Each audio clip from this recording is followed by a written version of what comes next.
Good evening, Flyers fans. It's your boy Sal G, and boy, did that game stink or what? Oh my goodness, man! I feel bad for anybody that was at the game tonight. I know a couple people that were there. At least you had good seats. I was at home watching this game, and it started off as a fun game, but as the third period waned on, it got hilarious almost. So bad that I wanted to cry, but I didn't cry. I wanted to. Flyers got waxed in this one at home, 7-3 by the Los Angeles Kings, who are a very good team. They won their 19-9-4, and with the loss, the Flyers are now 14-15-4, and that's about a 500 record, and that's what I see this team as. I don't really see them better than that, and I don't know if a 500 team can make the playoffs. Maybe it can, 8 seed. I guess that's possible. But if they make the playoffs, they're getting bounced in the first round.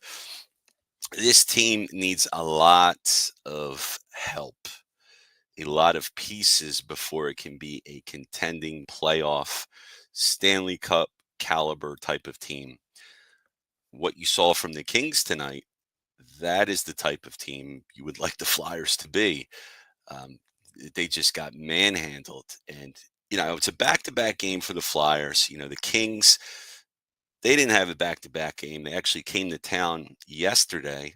They mentioned they were hanging out, players were hanging out at the Capitol Grill, having a nice dinner, relaxing, enjoying themselves, getting in, being in Philly, getting acclimated to the city, getting maybe their time zone jet lag out of the way, and getting all that stuff taken care of, getting their equilibriums. What am I trying to say? Like the internal clocks and all that stuff going. So hey, it worked for the kudos to the Kings coming out early here and coming out a day early, hanging out and getting acclimated to the time changes and all, and it beat the Flyers. I know the Flyers had back-to-back games, but they came out matching up the Kings' speed. I mean, this was a back and forth contest in the first two periods of this game.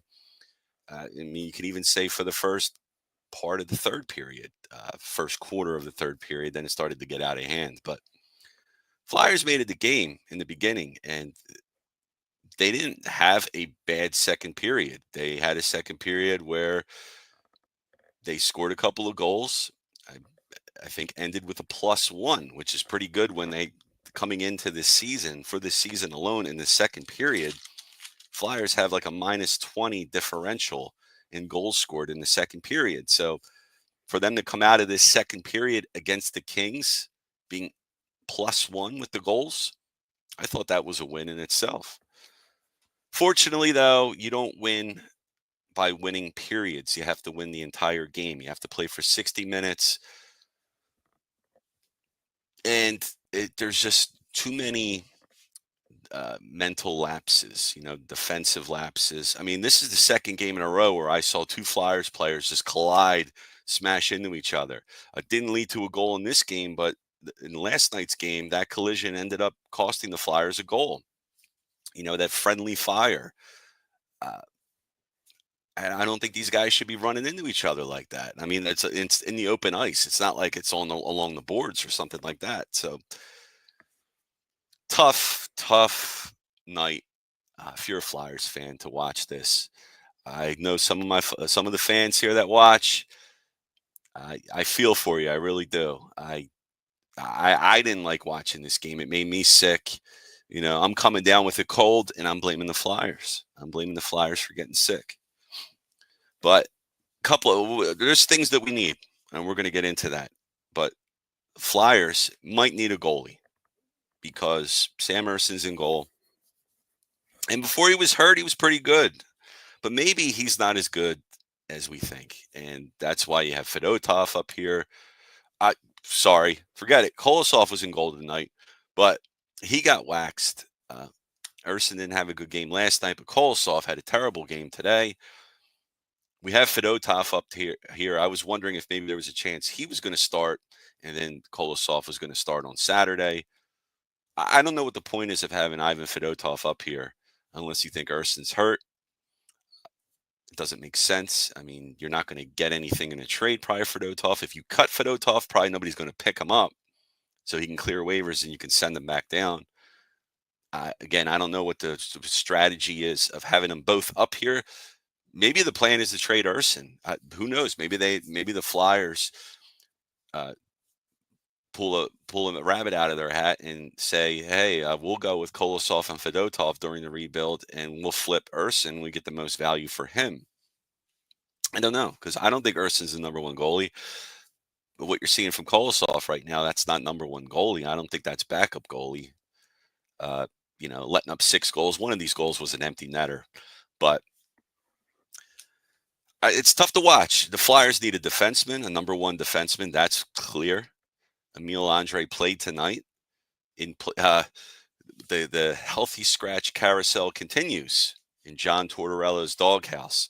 Cam York was the healthy scratch tonight. Emil Andre came back in. He was healthy scratched he was a healthy scratch, we at least know, yesterday and maybe the day before. And maybe that first game they kept him out might have been a precaution. Still, 3 games that Emil Andre was out might be one of your best top 2 defensemen on the team. He didn't have a good game tonight either, Andre. He might go back to the doghouse, and York comes back out. I don't know. It looks like we're going to have a rotation here of guys getting scratched. Whoever gets under it gets the ire of Tortorella, and Tortorella didn't even have the energy to scream at everybody tonight. He looked like he was just like, I think at one point he was like waving, pretty much saying like, "All right, we're done. We stink tonight. Yeah, we're not winning, guys." All right. Well. Let's get into it. So, I was talking about Urson earlier. Kolosov played tonight. Not Urson, but Urson has allowed at least 3 goals in each of his past 6 games. So that doesn't scream number one goalie to me. Kings are currently on a 7-game road trip and doing pretty damn well. They're 3-1-1 now with tonight's win. The Flyers are now 2-6 in their last 8 games. So let's see. The holiday break is coming here, guys. After Saturday, Flyers are going to have some time off till the new year. So probably couldn't come soon enough. And then we're going to have the break in February for the Four Nations Cup, which I'm kind of excited to see. I'm going to check that out for sure. But fun stat here, I guess, if there's going to be any fun taken from tonight's game. Flyers were tied for the least amount of goals allowed in the first period. We know that the second period is the problem for the Flyers. It was the third period in this game that was the problem, and the unraveling of the team and the end of the game, pretty much. And the LA Kings allow the fewest goals in the NHL, but you wouldn't know watching the first 2.25 periods of this game. The Flyers were standing toe-to-toe with the Kings. There's a lot of open ice, a lot of scoring chances for both sides. It's pretty wild, pretty wild to see. Let's see here. We got anybody in the chat? Nobody chatting. I got you. I feel you guys, man. It's not one of these you don't feel like chatting tonight. Well, let's talk about the first period. First period, Flyers had 9 shots on goal. LA had 11. Kings scored first. Kings goal, 10:53 on the clock. Kevin Fiala with the breakaway. And the Kings are now 13-3-4 when scoring first. It's always nice to score first, right? When you get ahead there. Phil Deneau with the assist. It was a nice pass from the neutral zone from Deneau, hitting Fiala in stride, and he just was able to put that in no problem. When I was noticing with the Kings, the way they play defense, they just swarm the puck. You see 4 or 5, you see 3, 4 guys, or 4 or 5 guys sometimes just going towards the puck, where it's along the boards there, trying to make a play. It's interesting to say. Flyers, though, come right back, tie it up 14-12 in the first period. Noah Cates, second goal in 2 nights. Tip in, assist by Bobby Brink and Tyson Forrester. Bobby Brink hits Cates wide open. Cates with some, I was going to say shitty moves, but shifty and nifty, and then you get shitty out of that. Some nifty moves, passing the puck from Cates' own skate to his stick, and then nice stick handling while putting the puck in. That was a pretty goal. Check that out. That's one probably it's a highlight for the Flyers tonight. But it was a nice first period. Both teams playing fast, feistiness from both clubs. You saw it in the first period. You saw it throughout the game. No fights, but a lot of pushing and shoving, jawing. We had our number one instigator, Garnet Hathaway, really chirping. And man, one thing I noticed though, some refs missed some calls in this game for sure. I mean, there was a tripping call on Mishkov that should have been called. Hathaway's stick, when he lost it, was on the ice. Player knocked it away, which should have been a penalty, preventing Hathaway from picking the stick up right away. That was messed up. Second period, though, Flyers. Best period of the night for the Flyers. They had 15 shots on goal to LA's 8. Kings score a goal minute 31 in the second period. Tanner Gano with an assist by Warren Fogle and Spence. They take the lead 2-1. There were 3 Flyers around the net. Didn't matter. They got it in anyway. Second period, Bobby Brink had a chance on a breakaway, but was denied by Comper.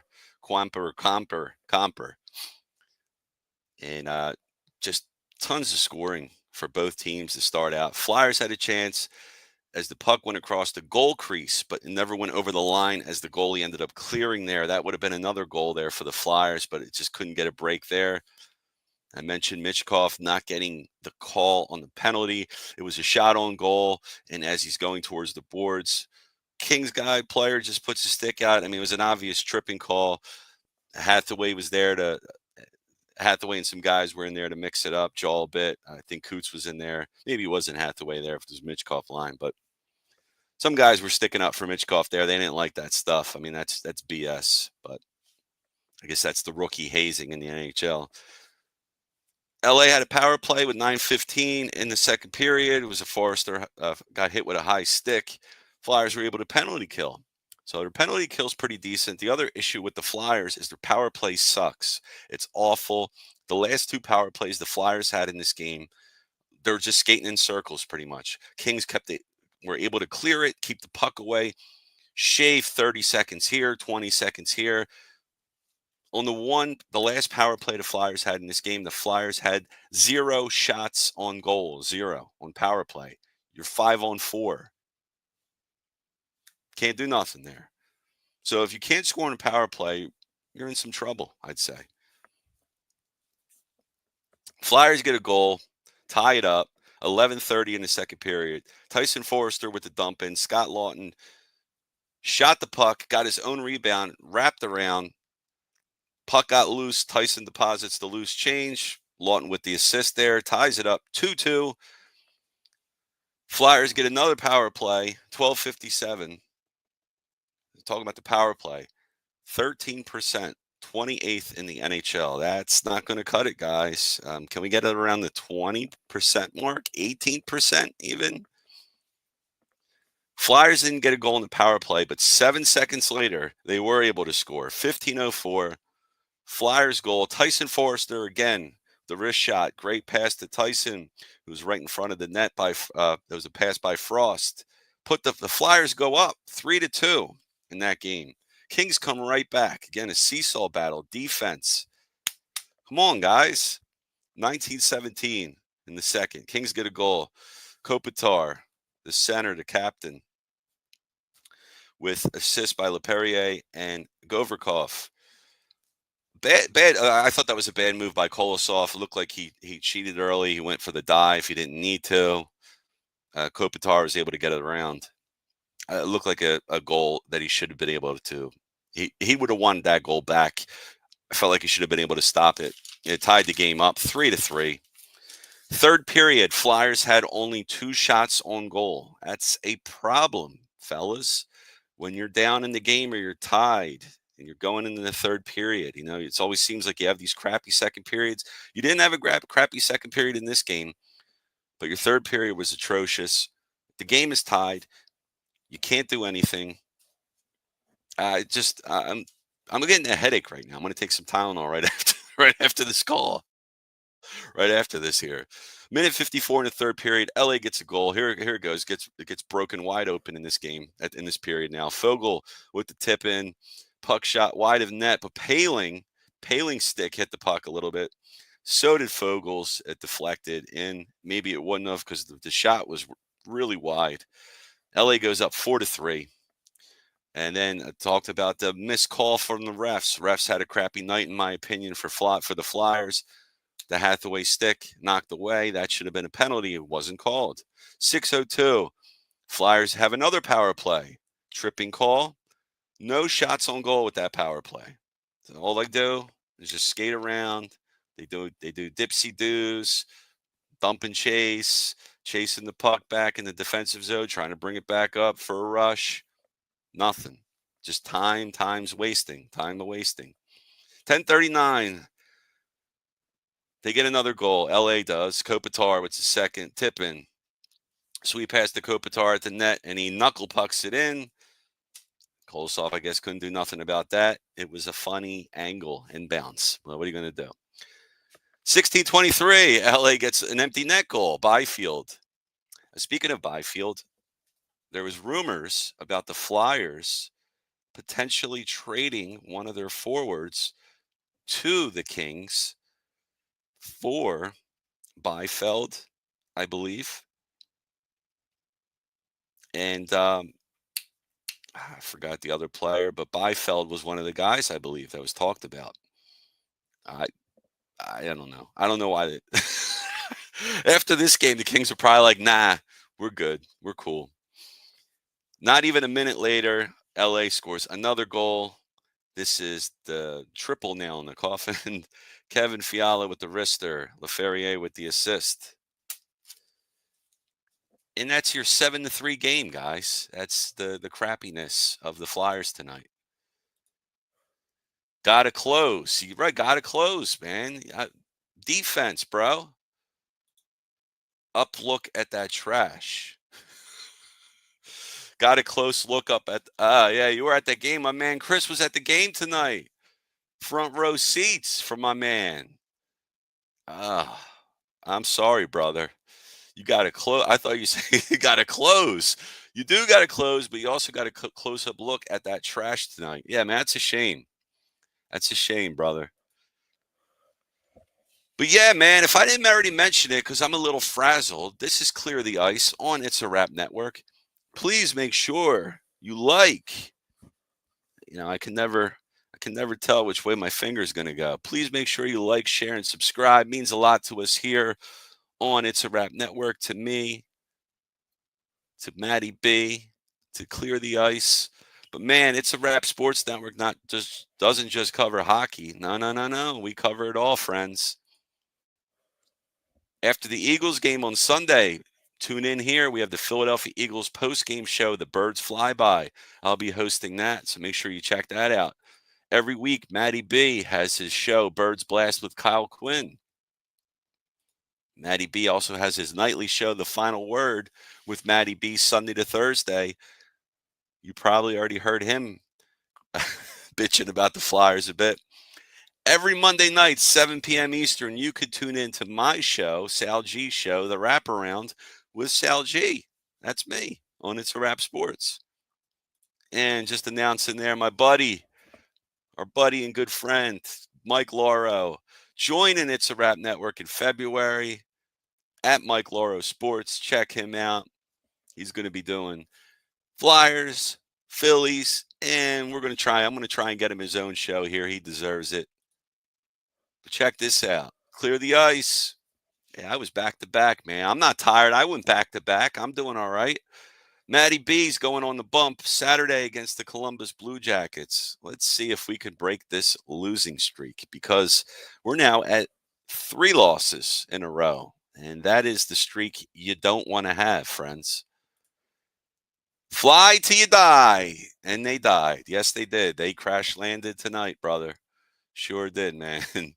But always with the fly till you die, man. But that was a disappointing game. I expected a better finish than what we saw. And that excuse is brought to you by Big Al's Excuse Emporium. Yes, sir. Big Al has excuses for all the Philly sports teams. And every now and then I got an excuse. What are you going to do? What you going to do, brother? That's right. I can't forget my buddy Nolan Smith in the house. He was also front row to this trash. I'm sorry you guys had to witness that game that up close and personal. That's a damn shame, friends. Damn shame, man. But anyway, stars of the game. I'm not even going through it. I'm just giving Tyson Forrester a star. He had himself a game. He had. Forrester did. 2 goals and assist. That gives him 3 points. So he's my lone Flyer star of the game. And my crapper of the game is Alexei Kolosov. 77% save percentage. Stopped 20 shots on, or excuse me, yes, saved 20 on 26 shots. Not good, brother. Not good at all. And Comper had himself a good game. But the hell with him and the hell with the Kings. I'm over this game. I'm ready to call it a night. That's right, man. It's a damn shame. And I'm not laughing out loud. I'm crying. All right, y'all. I'll talk to y'all next time. Take care, everyone. We'll talk to you Saturday on Clear the Ice. Have a good night. Peace.